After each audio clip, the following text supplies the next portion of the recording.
Ahoj, my vás vítáme u další epizody našeho společného podcastu s názvem The Real One. A konečně a opět jsme tady. Byla to dlouhá pauza. Nečekali jsme, že se z toho vyvine takhle dlouhá pauza. Jak můžete už vidět, tak jsme v novém prostředí a jsme ve studiu. Je to trošku upgrade oproti minule. Vlastně, kdy byla poslední epizoda? To bylo tak 4 měsíce zpátky možná, 5 měsíců zpátky, září. Půl roku. Září, já mám pocit, že to bylo v září, no. Fakt, to je taková dlouhá doba. To je masakr. A od té doby se toho stalo hrozně moc. Stalo se toho hodně, takže si tady povíme takovej update ohledně toho, co se dělo a co se bude dít. A upřímně řečeno, jsem trošku nervózní, protože je to fakt úplně nová věc. My už jsme vás na to upozorňovali vlastně v mém vlogu, že budeme znovu natáčet podcast a že to bude tentokrát ve studiu. No, takže pokud taková první epizoda bude trošku jakože rozkoukávací, tak se omlouváme, ale prostě je to něco novýho a i tak doufám, že se vám to bude poslouchat dobře, koukat na to dobře. Je to úplně vlastně něco jiného, než když jsme byli u tebe vlastně v malinkém studiu našem vyrobeným a jenom u 2 růžových křesílek a jenom my sami 2 a je to úplně něco jiného, ale já se na to hrozně moc těším. Já taky, na tuhletu kapitolu celkově, protože je to zase posun někam a je hrozně hezký vlastně vidět, že se posouváme, protože víš, my 2 jsme takový, že si občas říkáme, že jako stagnujeme, ale přitom to vlastně vůbec není pravda. My to nevidíme častokrát, že děláme jako nějaký ty kroky dopředu a přijdeme, že za tu dobu, co se známe, jako to je neskutečný. No jako kde jsme začínali a kde jsme teď a mám z toho hroznou radost a hrozně dobrý pocit a hrozně se těším na všechno, co nás v rámci podcastu čeká, protože toho bude mnoho. Já taky. No, takže asi vlastně bez dalšího okecávání se můžeme vrhnout na to, protože jste nám na Instagramu pokládali nějaké otázky a my vám teďka zodpovíme, co se vlastně dělo a jak už jsem říkala, takový update. Takže jdeme na to. Protože upřímně pauza vůbec jako nebyla plánovaná, viď? To bylo ze dne na den, že jsme se rozhodli a uvědomili si, že ten podcast častokrát děláme jenom proto, že musíme a to přesně jsme nechtěli. Takže pro nás bylo podle mě asi v ten moment jako nejrozumnější zastavit a porozlínout se vlastně, co s tím podcastem chceme dělat a kam to chceme nasměřovat. A myslím si, že nám ta pauza hrozně moc prospěla, že jako to bylo fakt něco, co ten podcast potřeboval a díky tomu se teďka můžeme zase posouvat dál, takže. Je to tak, no, protože vlastně jak už jsme říkali, tak jak víte, my jsme ten podcast natáčeli u mě doma a vlastně Anetka vždycky přijela do Jihlavy a měli jsme třeba 3-4 dny na to natočit co nejvíc dílů, protože vzdálenost, takže abychom jako nahnali si díly. A občas to jako bylo i do extrému, že jsme fakt natáčeli do rána. Do 3 do rána třeba. No. Jo. A my jsme se toho hrozně přehltili. Nás jako podcast strašně baví nás točit pro vás content a pak v jednu chvíli to bylo úplně, že nám se do toho nechtělo. Vůbec. My jsme vlastně nevěděli ani o čem máme mluvit, jestli vás to zajímá a neměli jsme vůbec jako chuť do toho a vždycky, když jsme tam sedli, tak já nevím, jak jsi to měla ty, ale já jsem cítila takový ten tlak, že teďka za tu hodinu musím říct něco, co dává smysl, něco, co je edukativní, něco, co vám něco dá a hrozně jsem se bála toho, že když to takhle budu dál dělat na sílu, tak vlastně v tom potom vyhoříme úplně. Takže to byly fakt extrémy, které nebyly podle mě jako OK a které nás dohnali k tomu se na chvilku zastavit a fakt se jako rozmyslet a posunout to někam, vlastně co pro nás bude dlouhodobě udržitelný. No. Jo, přesně tak.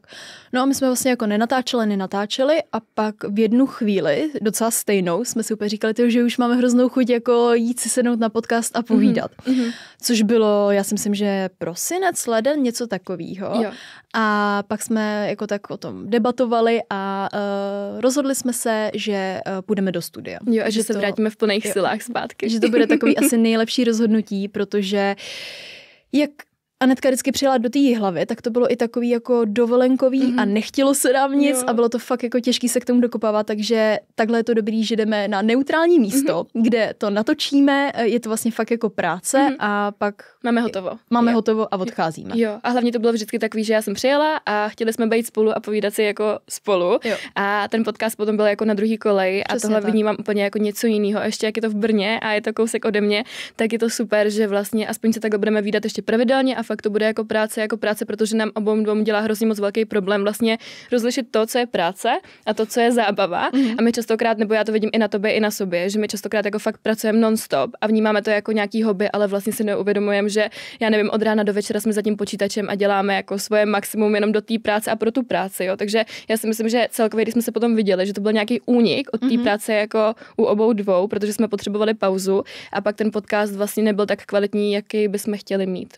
Je to tak, máš naprostou pravdu. No a Káji, co všechno u tebe je novýho za tu Já dobu? jsem se zeptat já. Tak nevadí. Tak já začnu. Začni. Měli jsme tam totiž jako samozřejmě spoustu otázek, jak se máme, co je novýho a tak, ale pokud nás sledujete na ostatních platformách, jako třeba na YouTube nebo na Instagramu, tak víte, jako že jsme tvořili a tak, že jsme jako úplně nepřestali. Každopádně, co je u mě novýho, jak se mám? Mám se skvěle. Jakože fakt nemám vůbec na co si stěžovat, ale i když si nemám na co stěžovat, tak občas mám dny, kdy mě všechno sere, že prostě je to jako na nic, ale to tak prostě je a tak, no. Ale od novýho roku vlastně, tak mi přijde, že fakt jako že se mám dobře. Já vím, že je to hrozně takový to klišé, jako mám se dobře, ale fakt jako práci mám 2 práce, takže to je jako úžasný, že mi to takhle jako furt klape.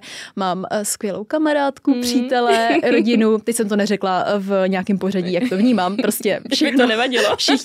Všichni na prvním místě. Ale ne, je to teďka jako hrozně fajn a i co se týče sociálních sítí, tak se to rozjíždí čím dál tím víc, což samý i u tebe, že jo. A je paráda, že si vlastně můžeme vydělávat něčím, co nás jako baví, no. Jo. Takže... A hlavně jako to jde hrozně poznat potom na té práci, kdo to dělá pro ty peníze a kdo to dělá fakt jako protože ho to naplňuje.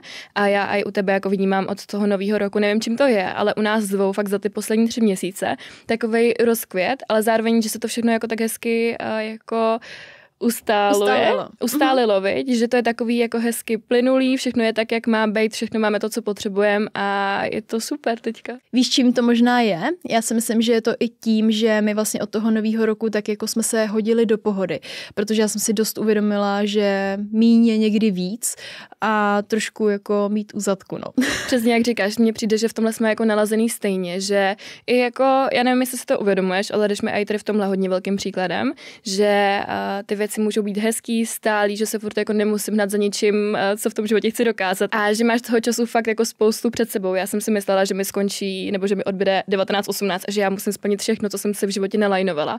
A že to všechno bude mít jasný plán a jasný cíl. A teďka za ty poslední 3 měsíce poznávám, že i když jako nevím vlastně, co bude a v jakém pořadí to bude všechno jako probíhat, tak je to vlastně tak hrozně moc osvobozující, protože potom, když ty trošku opustíš od toho plánu, tak ty věci přijdou sami v ten moment, kdy mají a přijde mi to vlastně hrozně hezký a takový jako zároveň, že mi to dodává hrozný klid jako do toho života. To jsi řekla úplně nádherně, to je fakt jako super. Hlavně jako reflektuju celkově, hrozně porovnávám jako moje chování, moje přemýšlení třeba před rokem, víš, že jako vidím hrozný i jako progres v tom, jak říkám, že jsem jako zpomalila a že jako nemusím mít všechno hned. Že ono to jako přijde postupem času, jakože je to furt věc, na který pracuju, ale je to o mnoho lepší, protože hlavně jsem si jako i položila takovou otázku, jestli jsem, ne, že byla šťastná před rokem, jako asi vlastně jo, ale jestli to, co jsem všechno dělala, mě bavilo. Víš, že prostě i třeba skrz to fitko, protože já jsem byla zvyklá chodit jako do fitka 6krát do týdne a být tam fakt jako 2 hodiny minimálně a vím, že je to, teď už možná trošku odskakuju, vím, že je to možná trošku nepopulární názor, ale mně přijde, že vlastně jako když je člověk hrozně fokusovaný na to fitko a že je jenom tímhletím životním stylem, tak pak hrozně svoje i tělo vnímá úplně jako jinak. Že mi přijde, že jak jsem trošku opustila od toho fitka, jakože furt mě to baví, chodím do fitka, cvičím, ale dělám i trošku jiný věci, cvičím i trošku míň, tak je to pro mě jako lepší. A teď tady neříkám, že jako necvičte, je to lepší, ale víš, co tím jako myslím? Jo, že vlastně pak to tělo vnímáš úplně, jak se tomu říká, body dysmorphia? Jo. Víš, že jako úplně pak to tělo vlastně nevidíš tak, jak je. A přijde mi, že když jsem trochu s tím fitkem jako polevila a nehrotím to tak na sílu, že je to o mnoho lepší. Jo, ty jsme úplně nahrála na myšlenku, kterou jsem teďka nedávno měla a to je to, že když ty se fokusuješ jenom na ten výkon toho těla, třeba v tom fitku konkrétně, tak potom o hrozně moc věcí jako přicházíš a přicházíš o to vnímat to tělo i jako v jiných situacích, to, co všechno dokáže, vlastně jak tady každý den s tebou je a podrží tě. A já taky, jsem si jako uvědomila, že vlastně dokážu mnohem víc a že jsem mnohem víc než jenom to, kolik těch hodin ve fitku odcvičím a kolik kalorií spálím za ten daný trénink a že ten pohyb může být i úplně něco jiného, než jenom to fitko a to trénování silový nebo kondiční, procházka, nevím, plavání, cokoliv, ale i to, že tě to tělo podrží každý den vlastně a je tady s tebou, ať se děje, co se děje. Jo, určitě to máš pravdu. A hlavně si myslím, že jako tohle to všechno chce nějaký čas, si myslím, že víš, jako dost lidí se nás třeba i ptá, jak jste došli do takového bodu, že máte zdravý vztah k jídlu, jak jste došli do takového bodu, že máte jako zdravý vztah třeba k tomu sportu. Já jsem si jako myslela, že mám zdravý vztah k jídlu a sportu už před rokem, ale vlastně teď zpětně vnímám, že asi teď je ten zdravý jako přístup, nebo jako, že teď mám ten 100% jako zdravý vztah. Že před rokem jako jo, ale teď je to o mnoho lepší a člověk si k tomu jako musí dospět a hlavně vyšlapat si tu svoji cestičku. Pokud vy se koukáte na někoho, kdo už jako ten zdravý přístup má, tak je super se tím jako inspirovat, ale každý si k tomu jako musí dojít sám a chce to jako za mě čas, no, a pracovat na tom. Ono, jak říkáš, podle mě to furt může být ještě lepší, že za rok zase budeme říkat, že teďka jsme neměli tak, úplně jako zdravý vztah k tomu pohybu, přitom jako máme, ale furt si jako přecházíš na nějaký nový věci, nový myšlenky ohledně toho a furt se jako posouváš a bylo by blbý, kdyby si řekla, hele, před rokem jsem ten vztah měla lepší nebo byl stejný a tohle je podle mě známka toho, že se furt jako vyvíjíme, posouváme a myslím si, že třeba v 50 si zase jako řekneme úplně něco jiného, takže úplně ti rozumím, taky to tak mám a přijde mi, že teď tady v tomhle jsme hodně nastavený stejně. Já vlastně od té doby, co jsem třeba zrušila ty závody, že na ně nepůjdu, tak vnímám obrovský jako progres v rámci toho pohybu. Jak ho vnímám i jak sama sebe vnímám a že na sebe tolik netlačím a paradoxně, jak na sebe tolik netlačím i třeba v tom jídle, v tom cvičení a nepotřebuju jako nebo nevyžaduju tu dokonalost, tak se mám nejradši, co jsem se kdy v životě měla a jde to hrozně moc poznat potom, jak říkáš, prostě někdy míň je o dost víc, než když to člověk tlačí na sílu. Je to tak. Protože ono vlastně třeba těma závodama, tak si na sobě měla jako nějaký tlak, měla jsi prostě něco na zádech, cítila, když to takhle jako řeknu. Tím teď jako neříkám, že v životě je jako dobrý ten tlak jako dávat pryč. Jakože je super mít nějaký cíl, ať už to jsou nějaký závody třeba, nějaký, nevím, kulturistice nebo zvedání, může to být cokoliv, je to super, ale pokud vy cítíte, že vám to vůbec vlastně nedělá dobře, ať už jako co se týče cvičení nebo nějakého celkově tlaku a pak to zasahuje i do jiných jako fází, do víš, jak to myslím? Oblastí života, tak si myslím, že to právě jako není pak ve výsledku jako dobře, no. A ono potom je hrozně důležitý si přiznat, jako vlastně, jak se ohledně toho cítíš, že mě se hrozně ulevilo v momentě, kdy ty jsi byla první, komu já jsem to řekla vlastně i s Davčou, že jsem vám to zavolala, že hele, já se na to vlastně úplně necítím a chci to splnit jenom z toho důvodu, že nechci zklamat okolí, jako zklamat v uvozovkách i samu sebe, ale věděla jsem, že když se tak rozhodnu, že to pro mě a pro mou psychiku bude úplně to nejlepší, co můžu udělat a vlastně jsem se bála toho, že to okolí bude vnímat jako nějaký selhání, ale on se toho paradoxně jako nikdo nevšiml a mně přijde, že vlastně vždycky ten největší tlak, který je na nás skladený, je od nás samých a já to hrozně moc vnímám a pokud ty trošku povolíš, tak jak říkám, ty věci půjdou o to snáš a je hrozně důležitý se na to fokusovat, no. Jo, přesně tak, no. A je to vlastně hustý, že si pak myslíme, že když v úvozovkách selžeme nebo nedoděláme nějakou věc, kterou jsme si slíbili, že úplně najednou to vidí celý svět a že prostě jsme to pokazili, tak vlastně ve výsledku to vnímáme jenom tak my, že jo. Protože kdo ti jako předhodil to, že to pokazila nebo že jsi selhala, že se jako na ty závody nešla. Nikoho nikdo. To nezajímá. Reálně nikdo. Každý se zajímá hlavně o sebe, že jo. Jako ono občas fakt máme pocit, že nás všichni vnímají úplně jako ze všeho nejvíc a že jsme jako pro ně úplně všechno, ale přitom každý se zajímá o to svoje a je úplně v pohodě, pokud jako ten pocit máme, ale je důležitý se trošku od něho jako odprostit, no. Takže přesně tak. No a s jídlem to máš jak teďka? Co vztah k jídlu? S jídlem to mám jako za mě, jako jsem řekla, úplně snad nejlíp, co jsem kdy měla a jakože je možný, že třeba za rok to bude zase úplně něco jiného a řeknu, ne, teď je to nejlepší, protože taky to je další věc, že máme takovou tendenci vlastně, třeba já jsem v 17, 18 si myslela, že takhle už jsem jako hotový člověk a že už se moje myšlenky a celkově můj mindset jako nebude vyvíjet. Blbost. No ale zpátky k tomu vztahu k jídlu. Tak teďka jako fakt parádní. Nevím, co víc k tomu bych úplně jako dodala, protože třeba jak já se teď stravuju. Myslím si, že se stravuju furt stejně, ale spíš jde o to, jak já tomu přistupuju. Dám třeba příklad. Teďka jsme právě byli s Davidem na dovolený. Byli jsme ve Špindlu na prodlouženém víkendu a tam jsme fakt jakože jedli 5. přes 9, protože jsme měli vlastně i večeři na hotelu a tam vlastně, že jo, byly švédský stoly. Pizza, segedín, těstovinový salát, sushi. Víš, a jako to se nemůže odmítnout. Ale... No, přesně tak. A právě pro někoho to může být jako hrozný strašák v tom smyslu, že ty jako, že si dá, protože když to takhle, popíšu to tak, že doma si prostě dáš jednu slanou večeři třeba a pak si dáš jako dezert, že jo? A tím končíš. No ale prostě na té večeři, kde máš švédský stůl, tak si dáš třeba 3 talíře slanýho, 2 talíře zákusků, jo? A pro někoho to může být úplně, že jako hrozný strašák, ale já jsem se toho jako hrozně užila a žádný výčitky jako potom nepřišly. A ani nepřišly jako v neděli večer, kdy jsme z té dovolený přijeli s tím, že ty vole, tak teď jsem to jako posrala a od pondělí začínám a dám si tam co nejvíc kardia, abych to všechno spálila. Prostě úplně na pohodu. Vyjela jsem jako do toho pondělí s tím, že jako dobrý, že jako vlastně jsem ani nad tím nepřemýšlela a to je podle mého hrozný pokrok v tom, že jsem nepřemýšlela nad tím, že jsem na nějaký dovolený byla ohledně jako jídla. A ono hlavně si vem, že potom třeba za těch pár let vůbec jako nebudeš vzpomínat na to, co jsi jedla, ale co jsi zažila. Takže mně se třeba stalo, že 3 roky zpátky, kdy jsme byli na dovolený a měla jsem nějaký výčitky ohledně toho jídla, tak si to úplně zbytečně zkazíš. A já vlastně teďka ty dovolený mám zafixovaný jako špatný, protože jsem se to vlastně kvůli tomu vůbec neužila. A musí se tady v tenhle moment uvědomit, hele, na co chci vzpomínat, na to, že jsem prostě brečela kvůli snězenému koláči na pokoji, nebo to, že jsem strávila čas s rodinou a že to bylo super. A oni častokrát ty výčitky jsou 100krát horší než to jídlo samotný. A to je něco, co podle mě by měl mít v hlavě úplně každý z nás, jakože a jak říkáš, užila jsi to, dala jsi dobrý jídlo, ale teďka se vracíš zpátky jako do těch starých kolejí, kde jsi skončila a není vůbec jako důvod pro to se to nějakým způsobem kompenzovat. Tak je to hrozně super mindset, který by měl mít za mě úplně každý. Jo, přesně tak, no. No, teď jsem úplně chtěla na to něco navázat, ale teď jsem to zápětí zapomněla.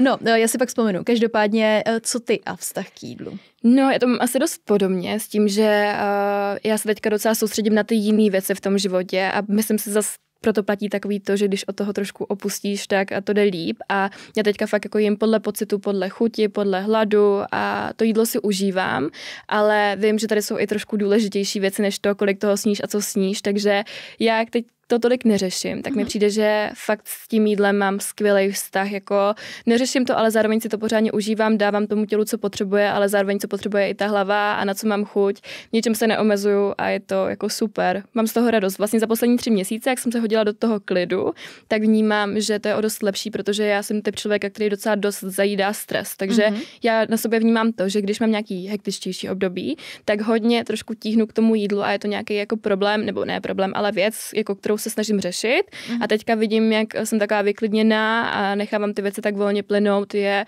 jako výsledek toho, že to jídlo tolik neřeším a je mi v tom fajn.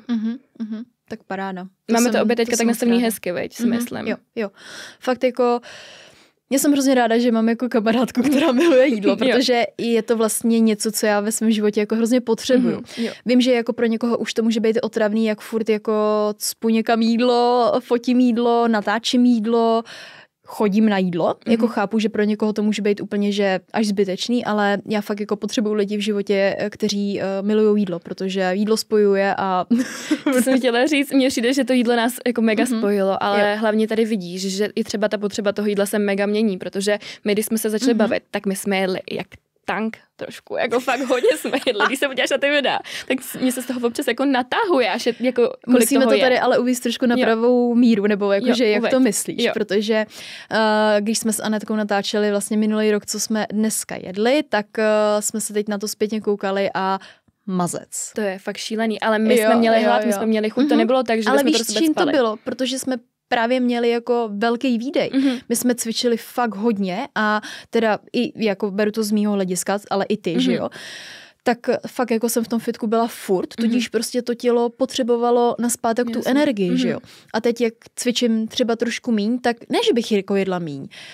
Třeba tolik nesvačinkuju, že fakt jako já jsem vyloženě potřebovala velký svačiny. Teď třeba potřebuji menší svačiny, jinak jako porce se mi úplně nemění. Chutě mám stejný, jo, ale tam prostě se fakt musíte taky zamyslet nad tím, nebo uvědomit si to, že když vy hodně cvičíte, tak potřebujete jako tu energii. A jo, to je další věc, kterou jsem si jako uvědomila, že holky, který jako v tom fitku makají a jedou kardio, tak prostě potřebují k tomu jídlo, spánek a všechny tyhle ty další věci. Ono vždycky záleží na těch okolnostech jako šíleně. Já jsem třeba v to období měla i maturitu, že jo, takže já jsem prostě lítala jako kolem učení, do toho jsme ještě my nahrávali, pracovali, do toho škola a ještě fitko, takže já jsem jako potřebovala tu energii a to je taky přesně jak říkáš a to je takový jako point toho, že tady fakt vidíš tu ukázku, jak ty potřeby se mění a pokaždý budeš jíst trošku jiný jako množství toho jídla. je to taky úplně OK.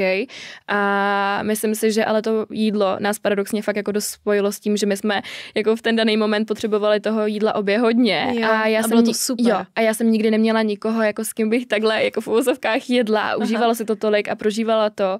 A jako musím říct, že mě to taky hodně jako zlepšilo vztah k tomu jídlu. Takový ten fakt, že to máš s kým sdílet a že tady jako ohledně toho pro tebe někdo je. Jo. Přesně, jak jsi řekla. Takže paráda, že jsme se na tom shodli. Super. No, máš nějakou teďka jako prioritu v životě? Něco, za čím si jdeš, nebo co teďka si chceš jako odškrtnout? No, já jsem, jak říkám, vždycky byla taková, že jsem se hodně soustředila na ten výkon a teďka paradoxně, jasně, mám nějaký jako milníky, který chci v rámci práce třeba dokončit, nějaký projekty, na kterých pracuju a snažím se furt jako to buď fajn trošku jako rozrůstat a aby to potom získalo takovou podobu, jakou chci jednou v životě mít, ale teď tím, že bych se třeba chtěla hlásit i potom na tu školu, tak mám možná v hlavě takový trošku jako mezník toho, že potřebuji si jako nahnat ty projekty, dokončit to všechno, než mi nastane tady tahle další priorita v životě. Takže to je určitě jako priorita, kterou teďka mám, ta práce jako vždycky, ale zároveň to není jenom o té práci a přijde mi, že za poslední měsíc se hodně soustředím jako na sebe, na nějakou sebepéči, dělat si to hezký, fakt jako taková ta ženská pomalá energie mi tam hrozně chyběla a já se třeba hrozně moc všímám, že i jako to tělo na to hrozně reaguje, víš, že vždycky jsem byla taková hrozně jako stažená ve stresu, já nevím, fakt jsem toho stresu měla hodně jenom jako podvědomě a hrozně to na mě šlo poznat a teďka, jak jsem od toho trošku jako pustila, tak se cítím jako fakt dobře a i ta jako sebepéče a to starat se o sebe je pro mě teďka jako hodně velkou prioritou, takže to zpomalení jako v životě, i když to nejde úplně ruku v ruce s prací, tak si myslím, že nějaký ten balans najdu a že to jde, takže a ty? Jenom ještě takhle dodám, jako, že to na tobě hrozně vnímám, víš, jako posouváš se, záříš, jak ses přestěhovala do Brna, tak jde to jako s tebou někam do výšiny. Ne, já jsem hrozně spokojená, jo. Teďka mám pocit, že jako je všechno tak, jak má být, ale zároveň na to netlačím, cítím, že jsem na dobrém místě, protože když jsem jako bydlela tam předtím, tak to na mě šlo docela dost poznat, že jsem se cítila jak taková jako... Řekla jsi vůbec někde, kde jsi bydlela? Řekla mi jsem, ve Světavách. Jo. Teď tam nebydlím, takže to je úplně fuk, ale jako ve Světavách kvůli škole a jako ne, že by to bylo špatný, ten byteček byl hezký, víš, ale takovej ten pocit, že tam jsi sama, i když jako víš, že ta rodina tady jako někde pro tebe je, tak a i ty kamarádi, že jo, ale měla jsem hrozný pocit, že tam jsem jako v takový ulitě, jako v kopce totální a že vlastně vždycky, když jsem tam vlezl, tak jsem měla hroznou náladu a neměla jsem vůbec jako chuť pracovat, tvořit a vůbec jsem tak jako nezářila, i když jsem věděla, že tady tenhle bod byl jako důležitý pro to, abych se vůbec jako dostala semka, protože ty začátky byly náročný i skrz tu školu, finance a takhle, takže jsem věděla, že jsem to potřebovala pro to, abych se posunula, ale jsem hrozně ráda, že už tam nejsem. Jde to vidět. Hrozně moc. Jako, jsem se cítila jak takový zadupaný nějaký ten králíček. Já vím, Bobby, ale to už je za mnou. Je to tak, a co ty teďka, Bobby, jak se máš? Jaký máš priority? Trošku spletla to, nevadí, jdeme dál. Nevadí. Jak se mám, už jsem odpověděla. Jaký mám priority? Nemám zase klasicky úplně jako nějaký cíl, že hele, chci teď jako tohle, ale nebo takhle. Chci se trošku sklidnit, protože já jsem celkově jako hodně velký stresář, z věcí se stresuju úplně jako zbytečně, mám nervy, nevím, prostě to mám asi i jako v povaze. Chtěla bych na tom jako fakt zapracovat na takovým tom vnitřním klidu. To je jako věc, kterou potřebuji jako zlepšit, ale co se týče jako práce, třeba kosmetiky, tak tam, jak říkám, to po 150. to mám jako takový ustálený, stálou klientelu, tak to je jako paráda. A co se týče jako sociálních sítí, tak to je věc, na který chci jako furt dál pracovat. Chci jako se zlepšovat, chci se posouvat, chci pro vás tvořit content, nebo i jako my takhle společně ten podcast. A to je fakt jako věc, na kterou bych se teďka chtěla zaměřit, ten podcast. Že jako si myslím, že je to super rozvíjet tohleto, protože neříkám, že je podcastu málo, ale takových těch holčičích podcastů, kdy prostě máte sluchátka a jdete na procházku nebo cokoliv, když uklízíte, tak chci, abyste měli co poslouchat. Přesně. No a jako to je pak spíš asi do budoucna, nebo nevím, ale co se týče jako nějakého mýho produktu, dejme tomu, jako nebo produktu. Ne, že bych to chtěla dělat úplně sama, jako mám něco v hlavě, ale něco prostě bych chtěla jako vlastní kolekci. Tak to hnedka budu první, který si to koupí. ne, že bych se teď tomu jako vysmála, ale... to ne. Ale ne, jakože spíš nevím... jako kdy. Mm-hmm. Jo, spíše to jako něco, co mám v hlavě a když já mám něco v hlavě, tak si zatím jdu a vím, že se to splní. Je to i taková možná trošku manifestace, ale v to, co věřím, tak určitě bude, takže někdy určitě to bude, jenom nevím kdy. Mm-hmm. No a to je tak nějak jako asi všechno, co je teď moje jako priorita, no, cítit se dobře. Fakt jako to jsem zjistila, že to je úplně jako nejvíc, co v životě můžeme mít a co jako je skvělý pocit, no, když můžeš doopravdy říct, že jsi jako šťastná, protože to málo kdo vlastně jako říká, veď? Víš, co mi přijde, že lidi občas mají tu tendenci jako hledat si ty problémy, protože nedokážou přijmout ten fakt, že můžou být šťastný v tom životě. A já jsem dneska se zrovna probudila a nevím, jak mě to napadlo, jo, ale úplně jsem si říkala, že já mám vlastně teďka i ty a spousta z nás jako v životě to, co momentálně jako nejvíc potřebujeme. Takový ty základní věci jako rodina, nejbližší, zdraví, možnost pohybu, možnost pracovat, máš různé možnosti, máš kde bydlet, pít, takovýhle věci, ale v dnešní době, kdy se furt jako lidi ženou za něčím lepším a za něčím, co můžou v tom životě dokázat, tak hrozně moc zapomínají na to nejdůležitější. A já jsem se dneska jako probudila úplně s takovým jako klidem a říkám si, hele Ani, ty máš jako úplně všechno, co teďka potřebuješ a můžeš být šťastná a nemusíš si to jako furt něčím komplikovat, furt jako nemusíš hledat ty různé cestičky, proč bys od toho štěstí měla utíkat, ale můžeš si dovolit ten pocit jako doopravdy prožít.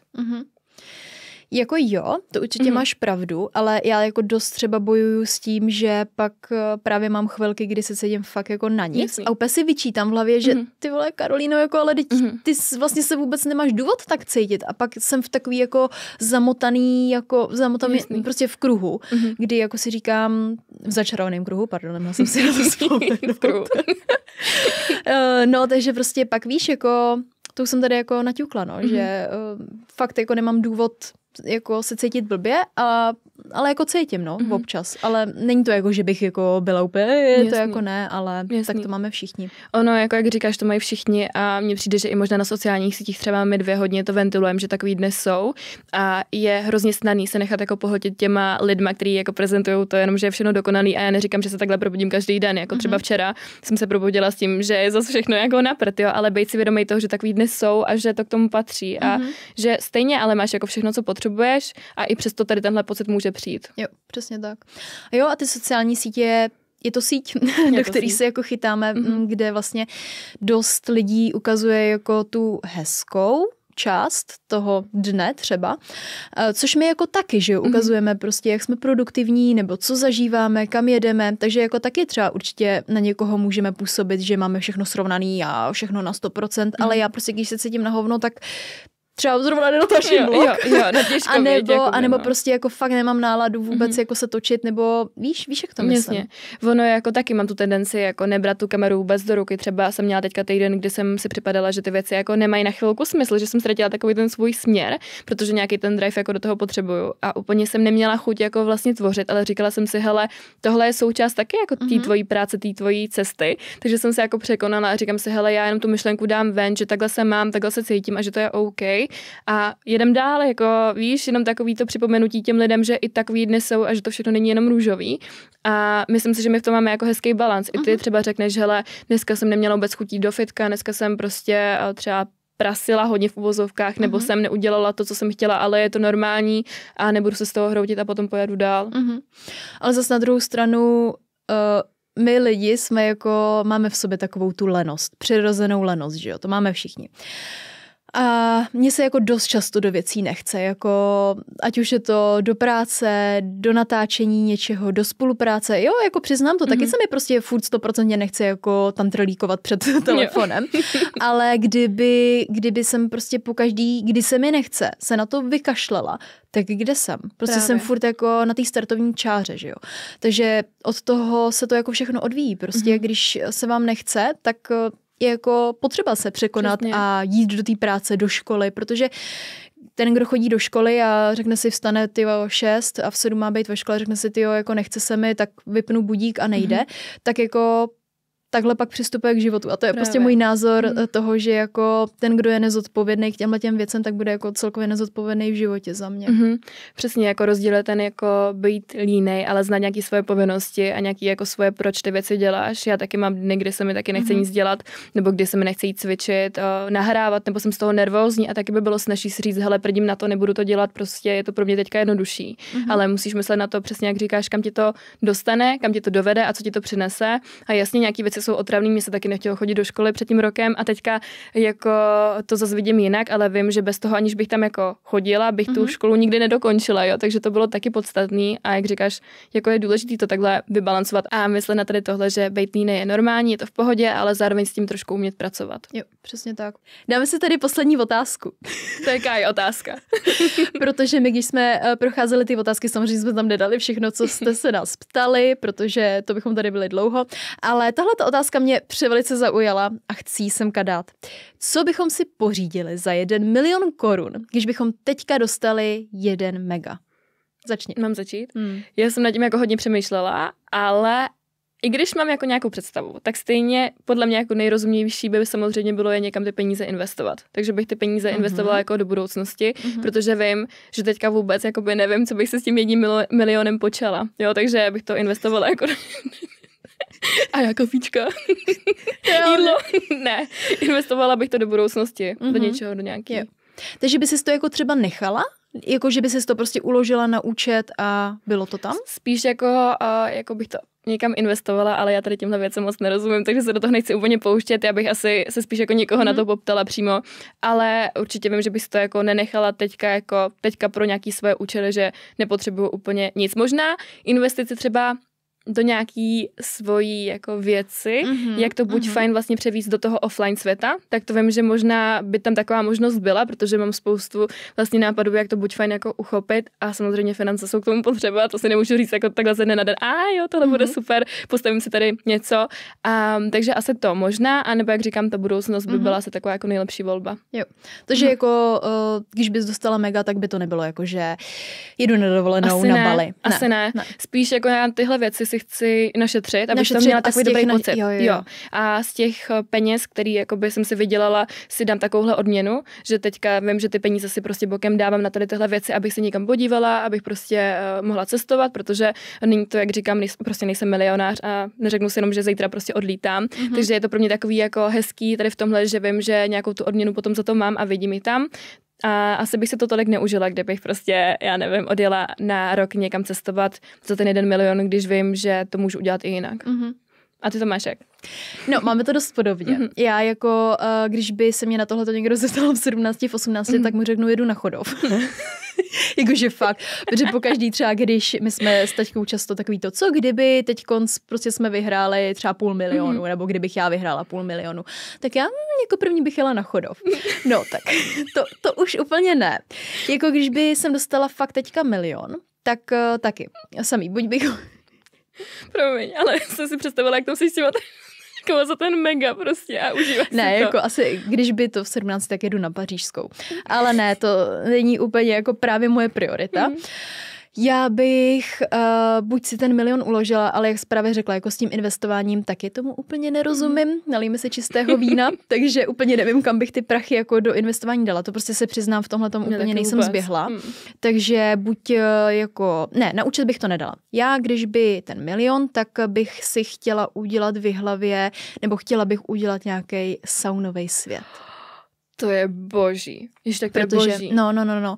Protože v hlavě jsou sauny, ale nejsou právě jako tak kvalitní a myslím si, že to by bylo hrozně super a strašně by mě bavilo mít jako nějaký podnik, který by byl právě zaměřený jako na sauny, na relaxaci a byla by to jako taková ta prvotní investice, že jo, a pak bych třeba tam mohla i to rozvíjet třeba nějaký fitness centrum nebo nějaký lekce, jako třeba i jako zařízení pro lekce, protože to u nás v hlavě prostě chybí. To tam nic takového není. Třeba? Cože? Nejsi tady v Brně? Jako založit nějaký jako... saunový svět nebo něco? Vy toho tady máte určitě. Vy tady máte Maximus. My v hlavě máme na Březinkách a to tam chodí místní štamgasti a není to úplně není to úplně fresh. No, takže to asi. Jo, a to je super nápad. Já si myslím, že jako takováhle investice se ti potom hrozně moc vyplatí, když tam nic takového nemáte. Jo, přesně a to je tak. fakt jako skvělý, to je super. Takže pokud někdo chce zainvestovat. Tady jsem. Ne, ale jako taky mě úplně prvotně vlastně napadlo, ty jo, asi dovolená. A pak si říkám, ne, že to je jako blbost, že prostě na dovolenou si jako reálně můžu našetřit a to je jako blbost uvalit prostě na dovolený jen tak jako 1 milion. Spíš jako a co bys tam někam jako všechno musela dělat, abys to uvalila, že jo? No, to by asi šlo. No, jako šlo, ale podle mě bys to tolik neužila, jak bys to měla naraz, to celkově třeba, teďka mě zase napadla jedna věc, jo.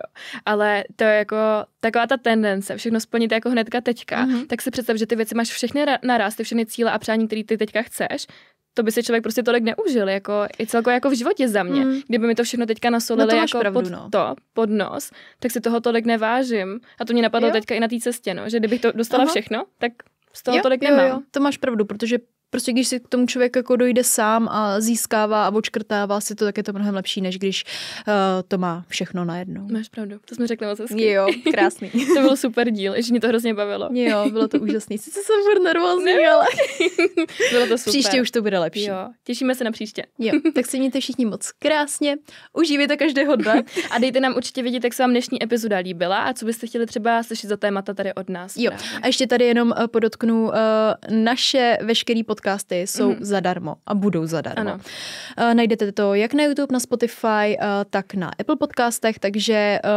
jediný, co od vás bychom třeba chtěli, tak je like a odběr. Třeba i komentář.